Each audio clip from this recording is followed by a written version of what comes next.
नासरुल्लाह का मर्डर हो गया और आज कश्मीर में महबूबा मुफ्ती बोल रहा है कि हम चुनाव प्रसार नहीं करूंगा, हम दुखी है किस लिए हसन नासरुल्लाह का मर्डर हो गया है।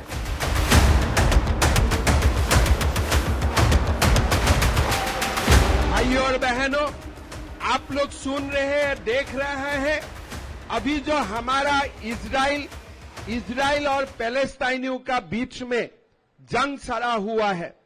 परसों दिन हमारे जो एक इजराइल का सेना था, वो सेना ने हिजबुल्लाह का कमांडर हसन नासरुल्लाह को मार के गिराया। कहीं भी किसी को मार के गिराया और उनका देश का काम है, हमारा कुछ बोलने का कुछ नहीं है।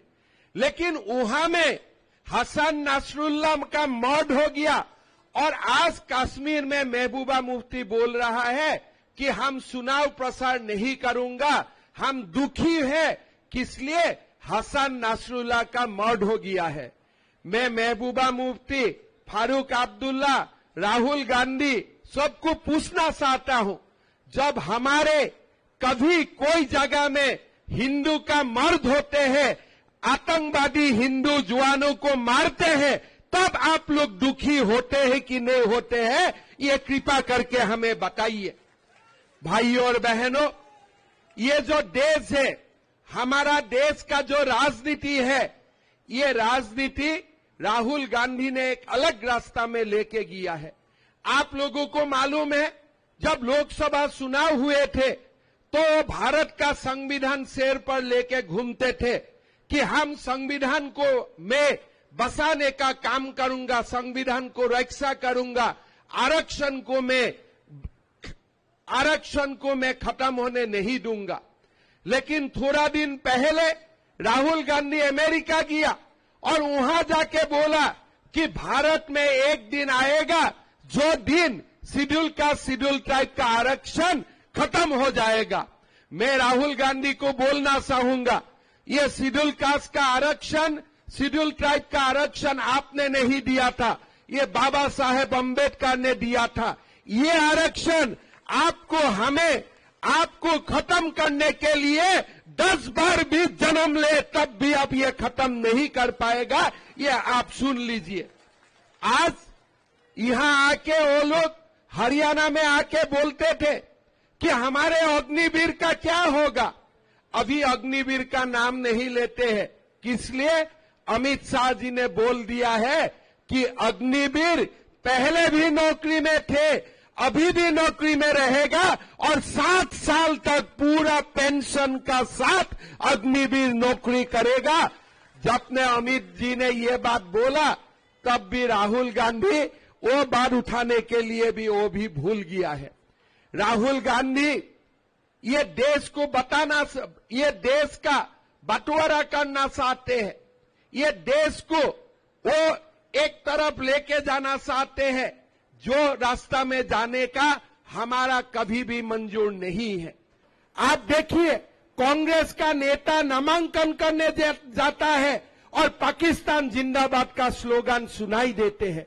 क्या हम ये कभी भी हम सह सकता हूं कि हमारा भारत में ये धर्म क्षेत्र कुरुक्षेत्र में अगर कोई पाकिस्तान जिंदाबाद देते हैं, क्या हम लोग मान सकता हूं? ये जब बीजेपी सरकार आए, जरूर आएगा, वीडियो में हम लोग देखेगा किस किस लोगों ने पाकिस्तान जिंदाबाद दिया था और उन लोगों को हम लोग धक्का मार मार के जेल भेजूंगा, ये भी हमारा वादा है। हम कभी स्वीकार नहीं करता हूं। ये हरियाणा का युवाओं बलिदान देते हैं भारत के लिए, पाकिस्तान से लड़के ये लोग अपना बलिदान देते हैं हमारा हरियाणा का युवाओं ने। और वही हरियाणा में अगर कोई पाकिस्तान जिंदाबाद देते हैं, ये हमारा कभी भी स्वीकार्य नहीं है। बीजेपी का सरकार आएगा, जो लोग ये नामांकन देने का समय में पाकिस्तान जिंदाबाद का स्लोगन दिया था, ये हमारा बात आज ही आप लोग मान के रखिए। एक एक को हम लोग सीमित करूंगा और धक्का दे दे के ये लोगों को जेल में भेजूंगा, ये हम लोग का वादा है। भाइयों और बहनों, आज नरेंद्र मोदी जी 5 साल के लिए सरकार बनाया है। हमारा देश में डबल इंजन सरकार का हमें जरूरत है। जब डबल इंजन सरकार रहेगा देश का तरक्की भी होगा। आज मोदी जी ने हमारा घोषणा पत्र में 2 लाख युवाओं को नौकरी देने का बात किया है, 5 लाख युवाओं को अन्य रोजगार देने का बात बोला है, 5 लाख ग्रामीण और शहरी क्षेत्र में आवास बनाने का वादा किया है। हमारा मोदी जी ने ये वादा किया है कि सारे अग्निवीर को हम उनका सेना की नौकरी खत्म होने का साथ साथ हम लोग सरकारी नौकरी में वो लोगों को ले लूंगा और तुरंत 7 साल तक हम लोग काम करने का उनको इजाजत भी दूंगा। हमारा मोदी जी ने ये भी आप लोगों का सामने वादा किया है कि 26 फसल एमएसपी में खरीदने का काम होगा। 70 साल का जितना भी ऊपर हमारा सीनियर सिटीजन है सबको मेडिकल का जो हेल्थ का जो स्वास्थ्य का जो इलाज है वो बिना पैसा में फ्री में करने का काम करेगा।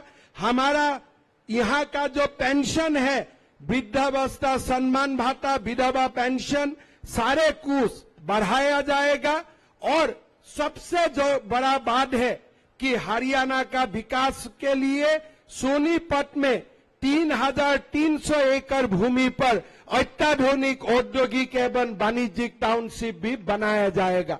आज मोदी जी ने जो भी वादा किया है हर देश में एक एक करके उन्होंने वादा निभाया है।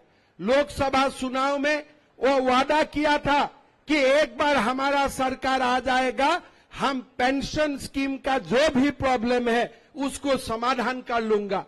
आज वो भी मोदी जी ने समाधान किया।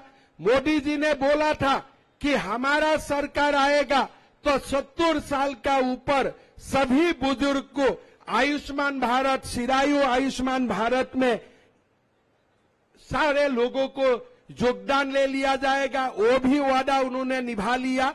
और मोदी जी ने बोला था कि नया हम 5 करोड़ आवास बनाने का काम करेगा। वो काम भी मोदी जी ने शुरुआत कर दिया है। जो मोदी गारंटी है वो गारंटी है काम करने का गारंटी। आज जो भी हम लोग आप लोगों का सामने वादा किया हो ये सारा वादा हम लोग जरूर निभाएगा और हरियाणा को देश का 1 नंबर प्रदेश बनाने के लिए हमारा सरकार पहला दिन से ही काम में जुट जाएगा।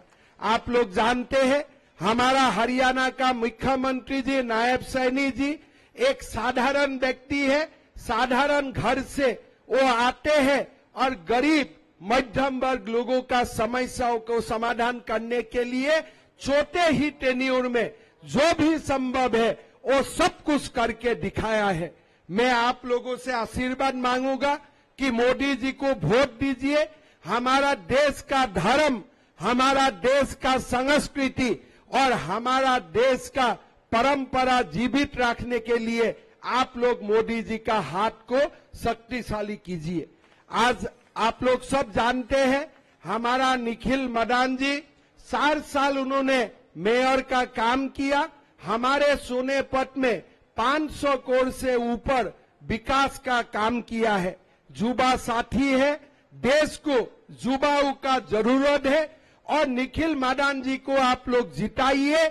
और मेरा विश्वास है उनका नेतृत्व में सोनेपत का एक बहुत बड़ा विकास का काम शुरू होगा और आप लोग वोट देने का बाद आप लोगों का कभी भी पछतावा नहीं होगा। इसलिए मैं जो जितना भी स्टडी करके देखा हूं निखिल मदान जी एक बहुत ही डायनेमिक युवा है, युवा शक्ति है और ये निखिल जी सोनेपत को आगे लेके जाएगा, ये मेरा विश्वास है।